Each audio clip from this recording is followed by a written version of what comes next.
Here with the latest details is Sky News correspondent Annelise Nielsen. Annelise, what more can you tell us? Well, look, investigations are ongoing. What we've heard now is they've risen the toll to 42 people taken to hospital. As you've heard, 16 fatalities in this, and 2 police officers are in a critical condition. When we're looking at the political fallout from all this, the question is, how much did the Australian government know that this was going to happen, given the absolute rise in anti-Semitism we've seen in Australia over the last 2 years? In fact, it was this time last year that Israeli Prime Minister Benjamin Netanyahu made a very definitive statement around what he said was the mishandling of the anti-Semitism crisis in Australia. There's been a long series of anti-Semitic attacks. While authorities are often at pains to say that they're not related, perhaps the actors don't know each other, but the question is, how can you say they're not related when it's all part of a broader pattern?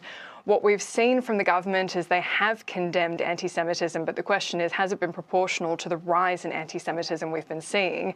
So we've heard this from Benjamin Netanyahu. He's criticised Australia breaking early on critical issues like supporting Palestinian statehood, condemning Israel at different points in their defence after October 7, and critically, have they done enough to try to quell this violent theme that we're starting to see in Australia? So Benjamin Netanyahu made those comments today that you played just before.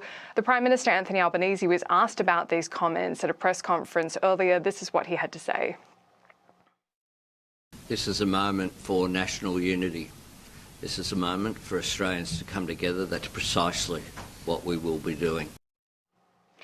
I've been speaking to members of the Jewish community in Australia. They're all horrified, but unfortunately not surprised. And they've said of those comments that they think they didn't do enough to address the actual root of what Benjamin Netanyahu was saying, and they're concerned that there isn't enough being done. The police in New South Wales have said that there's going to be hundreds of police out on patrols in very heavily Jewish populated areas like Bondi Beach, but the Jewish community is just saying, again, it's simply not enough. Annelise, for those of us here in the U.S., could you give us a little bit of your estimation of how Australia got to this point in this rise of anti-Semitism? We know October 7th, it really kicked it off for much of the world in this rise and this horrible, hateful rhetoric and in some cases violence. But how did Australia get here? Were there milestones that led them to this point? If you were to pinpoint something from your perspective, what would it be? Oh, look, this is the big question. We've seen a lot of immigration from certain populations where they do have particular issue with the Jewish population. There hasn't been any kind of strong push from Labor in particular, because many of those communities are heavily populated in critical, our equivalent of swing seats, for them to maintain power at elections. We have had this issue since day one. We had a protest outside the Sydney Opera House 2 days after October 7, where protesters were recorded saying, "Gas the Jews." There was an extensive investigation by New South Wales Police, and they came back from it saying, "We don't think they said gas the Jews. We think they said, where's the Jews?" You can imagine no one within the Jewish population has any confidence in that. How much better would you feel? Wow. Annelise, I want to really get to this from an American point of view, because our viewers obviously just see things differently. Our country has the Second Amendment. Guns are not a rare thing. In certain states and cities they are, but by and large, guns are a part of American culture. I know in Australia, since really 1996, it's been much different. But these 2 people having guns, the older having a license to own guns and a permit for 6 guns, how rare is that culturally? Is it something that, you know, the type of gun you can own is pretty well restricted, but it is still pretty common for people to go get that license? The reason why I ask is in places here in the U.S., like in New York City, even though they say you can get a license, you virtually can't. So I'm just curious what it's really like there and how surprised people are to see someone with 6 guns. Well, this is one of the really interesting things. We've seen more guns in Australia than before we brought in the ban in 1996. And there's a big question about why.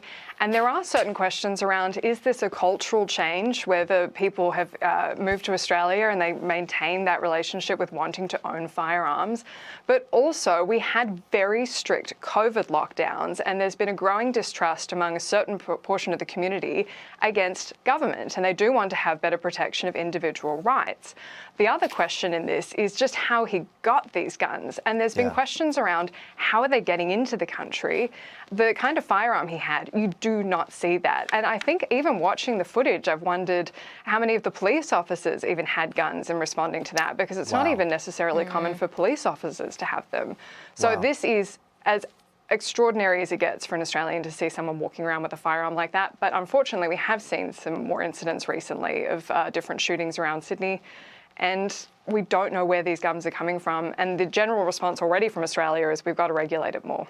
More regulation, that'll do it. Annelise, thank you so much for joining us tonight and giving us your incredible perspective. You've given us a lot to talk about. Thanks so much. Thank you. Thank you. Hey, Sean Hannity here. Hey, click here to subscribe to Fox News YouTube page and catch our hottest interviews and most compelling analysis. You will not get it anywhere else.